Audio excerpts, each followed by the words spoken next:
Mutton కైమా తీసుకోవాలి, పుట్నాల పప్పు తీసుకోవాలి ముట్టీల కోసము, కొత్తిమీర, పుదీనా, పచ్చికాయలు కూడా తీసుకోవాలి.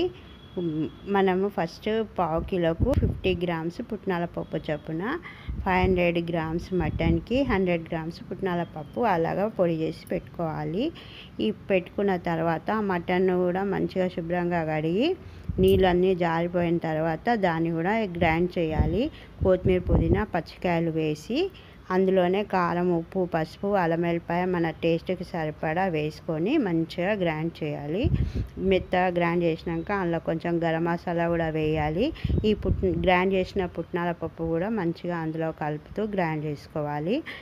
కొంచెం గ్రైండ్ కాకుండా చేతితో మంచిగా పిసుకోవాలి. రొట్టె ముద్ద ఎలా విసుకుతామో రొట్టె పిండి ముద్ద అలా మంచిగా విసుకోవాలి.